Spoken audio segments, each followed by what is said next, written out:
Hi, everyone. Welcome to a special episode of the Pillow Fright podcast. I'm Elissa. I'm Kay. And I'm Emma. And we are your three besties here to talk to you about all things horror, including bonus episodes. Woo! Yay! That's right. We got a special bonus episode. This episode, now particularly when we were talking about what movies to watch, Emma kept pushing for Sinister with her serial killers. And I was sitting there, I was like, that doesn't make any sense. It's not a serial killer. And I was like trying to be nice about it. I was like, I don't understand where she's coming from. And then I saw Long Legs. And then I was like, oh. And it's really funny because it. the perfect pairing that could have been a great bonus we already talked about, which was First Power. I know. And Alyssa was like, we should save First Power. And I was like, the fuck, we're going to save First Power. I told you. And then, of course, we didn't realize all the movies in July would be serial killer movies. So here we are. Here we are. This is a different type of serial killer movie. Yes. It's one that I'm drinking a pina colada to, and I'm encouraging, but, you know, it's late at night and they have to drive, so... And we just finished another episode. Yeah. But I'm going to drink because Sinister is that kind of movie. This will be another one where we disagree because I actually like it. Well, I like it too. That's the thing. I'm excited to talk about this. I really am, because it has so many different opinions from so many different people. And I love it till the last 2 minutes. I think I'm with you. I mean, it's one of those movies. 2012 was a hell of a year. Yes, it was. There's a lot of things I really like about this movie. And I think in a lot of ways it fits really well with this month because it's really great at building atmosphere and kind of like going through like a whodunit sort of thing or a why, like a case. And you know, it's a little supernatural, little like, or something kooky's happening. Mm-hmm. And it pulls in a lot of different influences from a lot of the movies that we covered this month. So yeah. Well, right at the bat, the first time when we saw Manhunter, which we did the first movie of this month, the first scene in that, the 8mm, I was like, okay, did Sinister, like, because I know that's, I don't think that's in Red Dragon because I read Red Dragon, but I know that's like a thing that happens in that universe, but especially Manhunter, that opening scene. And then the opening scene of Sinister, same thing with the hanging, and that's a way to hook your audience. It is. And you know what's crazy to me about that? This is an episode where I didn't do a lot of fact checking, but I do have content that I was getting ready to put out this month where I did some trivia about Sinister, and they actually had a lot of trouble shooting all that 8mm footage. Like, really? Stunt guys getting hurt, and because those are all practical effects for the most part, shot on actual 8mm Super 8 film. Like, wow. Yeah. That's awesome. And it's effective and it works. Yes, it is. The opening and then having the title tie in at the bottom, like a little film rip, was really great. And, you know, you put the hanging family in the tree. That's like a very recognizable image from the film. So, you know, you're talking about Sinister. And like, I will always remember where I was, like the minute when I saw them, I saw it with John Humphrey. But I remember sitting there in the theaters. And after that scene, I felt so uncomfortable. And I will never forget that moment, seeing that in the theaters. And that's how I know that was so effective. Like, that was a great opening. It was very real time. And that's one of the things. Like, it's very voyeuristic, and it's very much like you're watching someone die in front of you. It's uncomfortable. Yeah. And it raises a ton of questions, but they show it so many times, but the first time seeing it, of just watching the tree limb fall and everyone go up, is just like, wait, what? It's so uncomfortable because there's children there too. And they just like, their legs are just like flailing. And then all of a sudden it's like, nope. And they're done. But they do, because of the rules, they do, for everyone, the kids are not like viscerally killed with their faces. So like, yes, the kids dying there, but their faces are covered. They're covered by the hoods. And I'm pretty certain that was for the reason that, because you can't show stunts. kids. Well, yes, but you can't show children getting murdered in a gruesome way. Well, you can, but for the most, I don't think that Blumhouse was going to. I will say, feeding into what I found out today from this guy, is that they intended to make this PG-13, which is very interesting to me. And that says a lot. But also, I feel like if that was the intention, too, of course they weren't going to show anything. OK, but essentially, we have Ethan Hawke is a true crime writer. He failed at writing fiction. And so now he writes nonfiction. And he had his one big book, Kentucky Blood. And he's chasing that 15 minutes every time and dragging his family with him, as much as his family's like, I don't want to. I want to go to my school. Yeah. He doesn't care because he needs his book. And as soon as they move in, the cops are like, we don't want you here. We don't like this. I love the line where the chief is like, I find this in extremely poor taste. Yep. And it's because his family and we as an audience don't know, but it's not just that he moved to a murder town, he moved straight into the murder house. And he was conscious of it the whole time, Yeah. and he never told his wife. No, he said, she's like, we didn't move a few houses down. He's like, no. It's like, no, I wouldn't say that. We see these super creepy opening, are these tapes of these gruesome murders, which we get a bunch of them throughout the film, but the titles, which I love. The titles are great. So we have Family Hanging Out is the first one. Pool Party, Barbecue, Sleepy Time, Lawn Work, and House Painting. Baghuul must be a dad, because that's some like dad pun shit if I ever heard That's one. some dad joke stuff right there. Well, we had a pool party one in Manhunter too. Oh, yeah. We did a lot of visuals of her in the pool. But these films, they start out, as he's watching them, they start out with the family actually having family home videos that turn into incredibly gruesome murders. Since we're not talking about this in like order or anything, what was your favorite of the gruesome murders? The pool one. You know what's insane to me is that the one that's popping in my head, because I'm trying not to think of the lawnmower one, because that's the obvious, like, oh, the go-to that people think of. I'm actually thinking of something from the sequel. Oh, no. I know. The sequel is not an, well-made movie. However, there was one good, effective video in there, and that was like a rat stomach-eating thing. Oh, yeah. Yep. Fuck. Yep. It was good. Medieval torture. Exactly. In this one, though, I think what affected me the most is was it the car? Was it a car? Yeah. Because the barbecue, because it was so elongated, and I think the soundtrack stuck out to me because it was like, it was just this like That's really, for all the deaths. But like as each one went on, the soundtrack got more and more intense with that. And that one, and again, I didn't see this whole, I tried to watch it today and I didn't have time, but I hadn't seen it from start to finish in years. But I'm trying to like remember this for this episode. And I thought, you know what?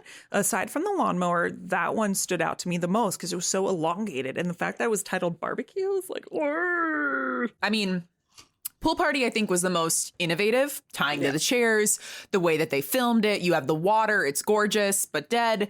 gorgeous, but dead. But Lawn Work was the most gruesome and shocking. And especially the way that they cued the jump scare of mowing in the rain, which you're like, why are you doing this? And then just Well, and again, that's the one that I always think about in the theater. The minute you're there, and even if you've seen it 12 times and you know what's coming, it always gets you because it just passed the point of, okay, this is going on a little too long, but now it's like, oh, now I'm really unnerved. And then you stop thinking about it. And then bam, right when you stop thinking about it, it gets you. Yeah.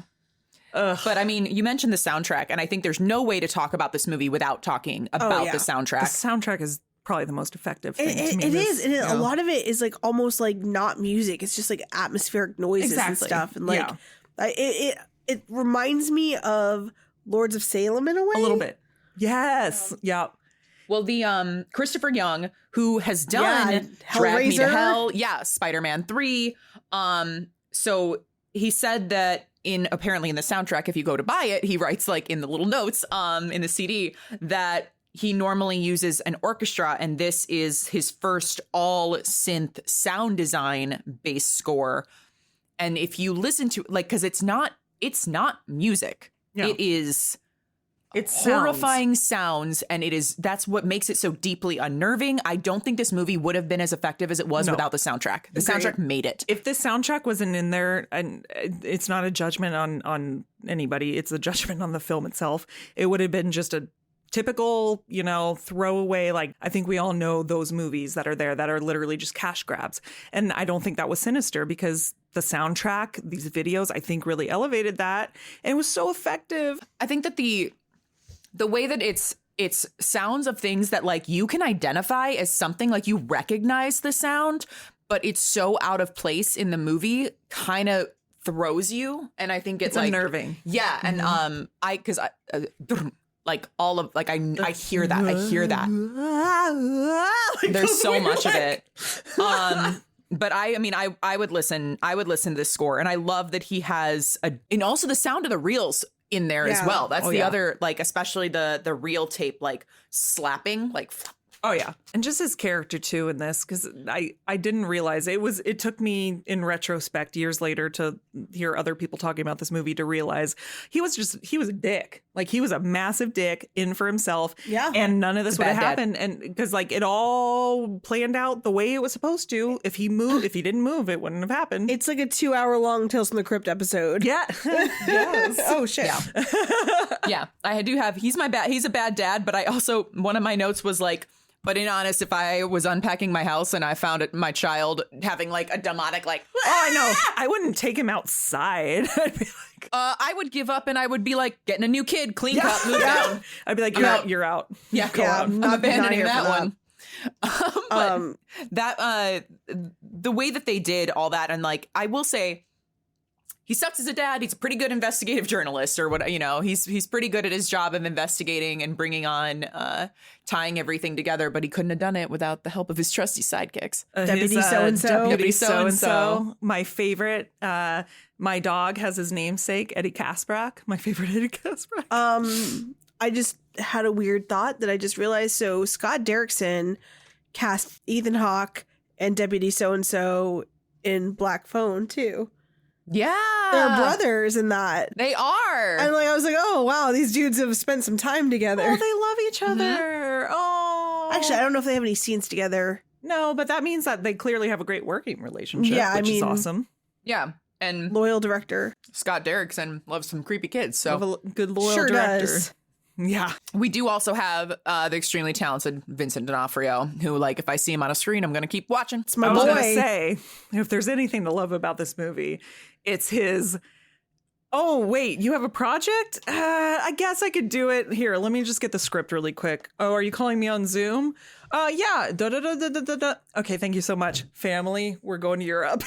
Like, yeah, that was a paycheck performance. That was my cocaine Jaws 4 movie.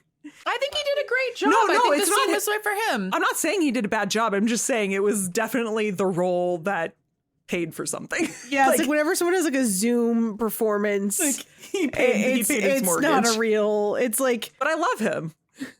I trust me. He's one of my favorite actors of all time. But this was a lovely paycheck for him. Good for him. The thing is, Ethan Hawke does not leave the house for the most part.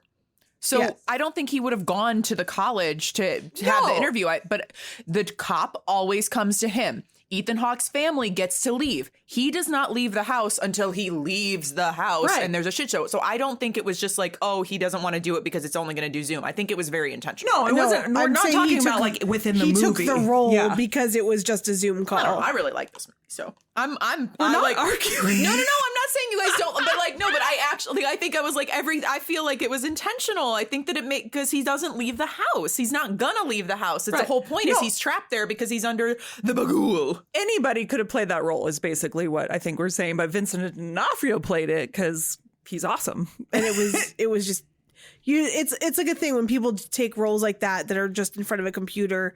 It's considered like an easy paycheck. Let's just think of him always as Thor, as the mechanic. What was his name in Adventures in Babysitting? The mechanic name? No, I mean they said he was Thor. I call him Thor because he might as well have been Thor. Yeah, which he would have been the best Thor in the planet if they did Thor back then.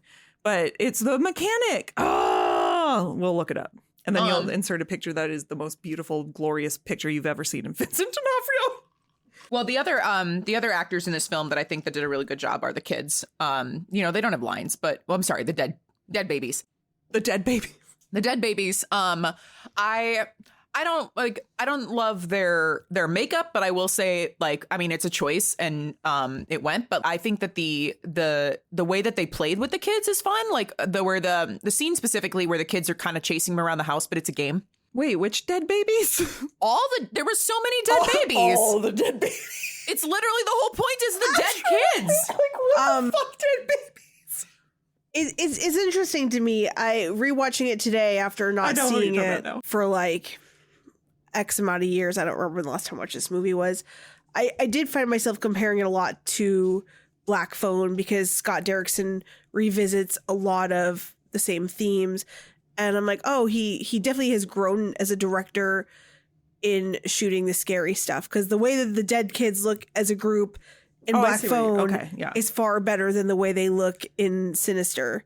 Like, the stuff that works for me about Sinister is the home videos and the like, when you're not seeing when you're not seeing the kids, when you're not getting a full view of them, that's when it's scariest. Yeah. See, I thought you literally meant dead like babies. No. I was like, what? I think that the part that threw me the most is where the little girl, like you're saying, it's too up close. The little girl's face right next to his. Like, I was like, oh, I don't love the crackly makeup. Like, I'm not saying it's well done. It didn't work for me. Mm-hmm. But then I do think in Black Phone, the makeup on the ghost kids is impeccable. So yes, of course, people are going to grow. But they shot for something different. And that could have been it, is that they don't want to have just like your stereotypical, ghost kid with the under eyes and like white skin. They're going for I think one of the best ghost kids I've ever seen in a movie is Terrified. It's a Spanish film. Oh, and yeah. I mean, he's not a ghost. I guess it's a corpse kid. I haven't seen it yet, but I know like the it's image, really I good. think, that you're talking about. It does not leave you, but like, if you compare that to like, and then you have Black Phone, which is really well done. So I'm not saying the look of the kids is what I love. I like that they're still kids. They're playing as a group, and he's walking through the house, and they're chasing him, but then it's like hide and seek meets tag meets like red light, green light. Like they can't touch him. And as soon as he starts to turn around, they have to hide, but they're following him, chasing him the whole time. I just thought that scene was well shot, and it was very playful. I feel like the kids I can't tell if that's where it lost me or that's where it started to be like, because I like I like the idea of the manipulation of the kids, because kids are terrifying.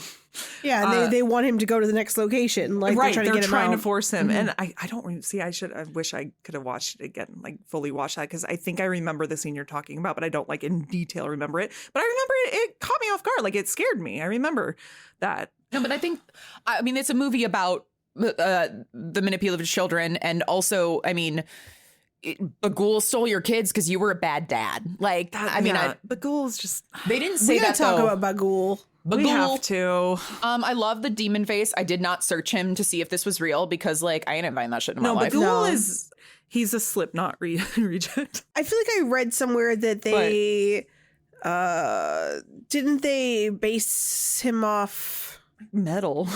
No, I mean, it looks like black corpse metal. Paint. It looks like corpse paint. I feel like they looked on like one of those like creepypasta websites, and that's where they got the look. I think so. There was something about how they originally were thinking he was going to look like fucking Willy Wonka. Willy Wonka, but Johnny Depp's Willy Wonka, apparently, is what I found out today. Yeah, I mean, I think their final choice is better. So weird. Can you imagine if he looked like you just see like like this? No, I liked him not having shapeless but shaped and his faceless but faced type of situation. I wish they gave him more to do. I like the character. It's a similar thing where, I mean, when this episode comes, like, I'm not saying spoilers for anything that we have watched because that wouldn't be fair, but it reminded me of a certain direction another movie we watched went, where it's like, I could have done with it stopping at a certain point where, okay, maybe it was just the kids. Like, maybe it was, nothing else was going on. But I think that the scenes that they did pick, like, this movie is very jump scare. Yes. Earlier we talked about Long Legs, where we said that movie is not jump scare heavy, it's the tension. This movie was extremely jump scare,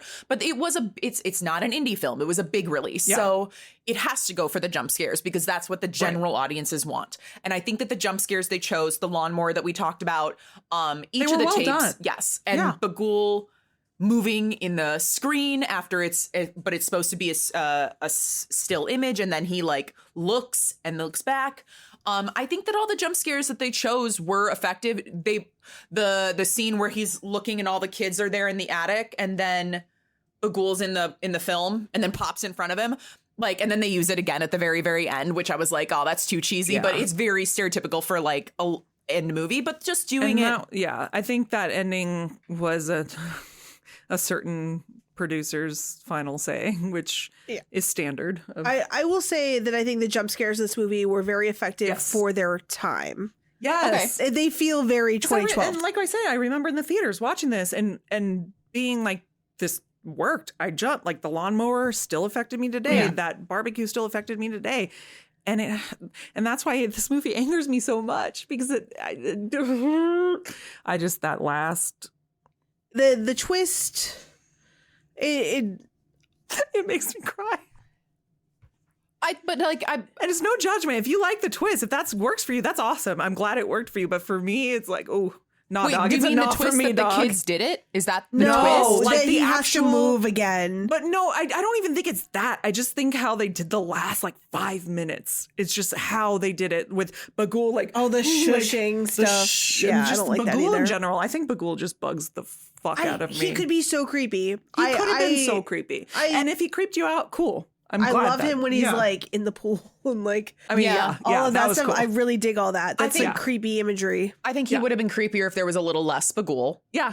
Yeah, Exactly. I think that about like Yeah. show it like it's kind Have of it like be a a rule. shadow like, or something. If I you've don't got a monster, whether it's a kid, whether Yeah. it's fucking King Kong, it always is more effective when you only show a little bit of it at a time. Yes. It's way more scary because whatever your brain comes up with is scarier than what's going to be on that screen. Like, just at the end of the day, he's a Slipknot guy. Like, I just don't want to see like this sexy, like, I mean, he's not sexy? sex- I say sexy in terms of style. Like, he's Baghuul. Trust me, I'm not that fucked up.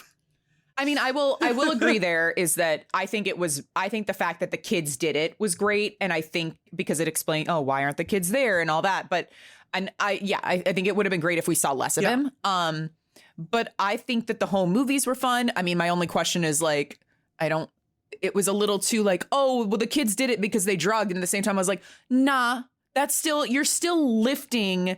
You're still doing some heavy lifting. Yeah. And then like they try to show a little more of that in the sequel. They try to justify. I'm like, sorry, you're still a child. And I want to Yeah. be like, Baghuul, don't be such a lazy bitch. Like, Help them out. Yeah, do some heavy lifting, man. Like, how'd she get him on the tarp and have the tarp look so nice? Because, like, if you've ever laid out tarp, I mean, I'm not gonna put a corpse on it, but like, if you have to, Don't lie. you gotta flop it down. You can't drag. Yeah. So it means the same when you're putting furniture on a tarp. Oh God, I'm getting arrested. No, But, I'll like- protect you. Don't worry. But still, there was a little too much disbelief suspension there. But I still like that it's like, oh, well, the tree one, it's because they had to use this, and oh, they drugged it because maybe it's an old man, but it turned out that it's the kids. yeah. So yeah, I will agree with you that there should have been less demon dude, and if he was going to be someone who wasn't like actively helping out, then maybe he should have stayed more as a background character. Yeah. Or like it would have been terrifying if it was a real person, like, and it really was a true crime case. Like, I feel like that would have been terrifying if there was like a dude just be like, "Hi, children." Like, Sinister walked so Longlegs could run. Truth. But I there mean, you go. Yeah.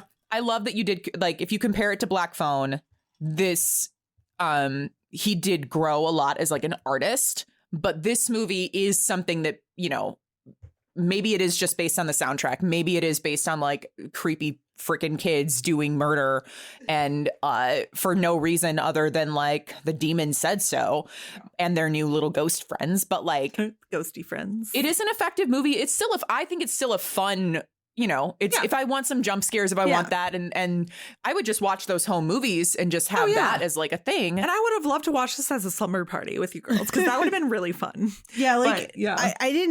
I don't hate this movie. I don't think it's a bad movie.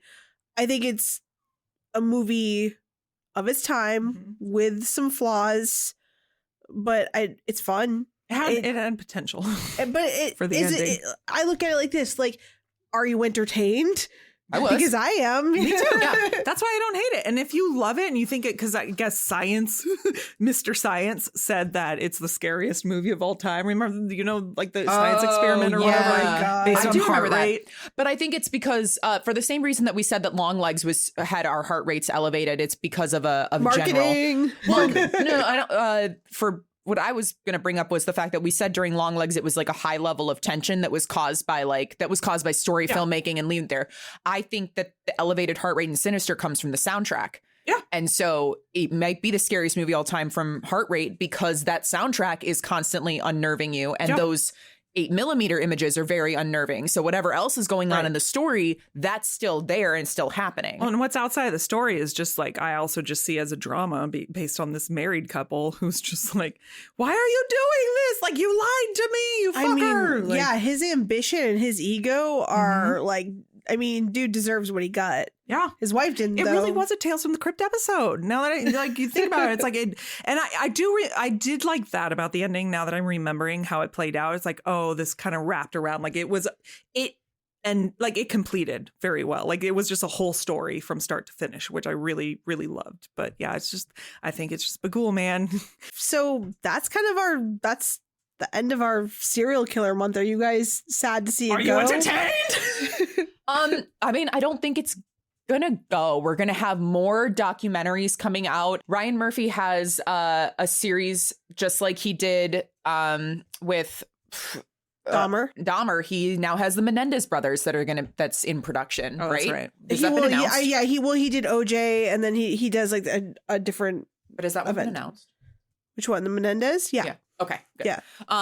So it's this glamorization, this obsession, this real life thing. I mean, I don't really need to see a movie about Gacy and the clown murders because, like, good Lord. I meant our month of serial killers. No, but I'm saying our month is over, but Fictional the obsession serial killers. with fictional serial killers, the obsession with serial killers is going to always be there because it's something that truly terrifies America. Human psychology. Yeah. I mean, it's fascinating. Yeah, it really is. I watch all that shit. I'm not gonna lie. Yeah. It's But fascinating. fictional serial killers. I like the fictional ones because real life is too scary. It's too I just scary. I want the my real- Buffalo Bills and I want my Hannibals and my, you know. This was a really fun month of movies, but it was also a lot of like really heavy thinky movies. I think we need a deep palate cleanse, and I think August might bring that. Something completely different. We better do some horror comedies real quick because this is hurting my Oh, soul. I think some of them might be horror. I don't know, but I think that August subject matter could open those doors. I think maybe we got to get our NASA suits on and maybe we're gonna visit some intergalactic locations. Intergalactic planetary. I don't know. You guys tell us what you thought about Serial Killer Month. What was your favorite movie that we covered? If we didn't cover it, what are other movies that remind you of serial killer, whodunit, crime movies? What'd you think Sinister? Love it or hate Clue. it? You know what? We should have done Clue. Right? Damn it. Darn it to heck. But yeah, thanks so much for joining us with this. Check out our social media where we have posted other options, other recommendations, as well as if you missed us going through any of the marketing for such hits as Long Legs and Maxine, the serial killer movies that came out. Such hits. Oh, they're lifetime. You're going to see this in like a box set later. It's like your 3 a.m. Lord. CD commercial. Basically. Such hits as Bang a gong, got it all. Baghuul. Anyway, Baghuul. We have a Patreon, actually. Did you know we had a Patreon? And if you want to hear us blubber more than we do in public, all the stuff that doesn't make the cut, you can only imagine what you'll find on Patreon. Oh. So, or do we want that? Do we want that? Well, we do have one, whether we like it or not. You can find uncut episodes, bonus shit. There's more of us. There's more. And yeah. That's it. Wrap it up. Like, subscribe, click the bell, listen every Thursday wherever you get your podcasts. And until next time, sweet screams, everybody.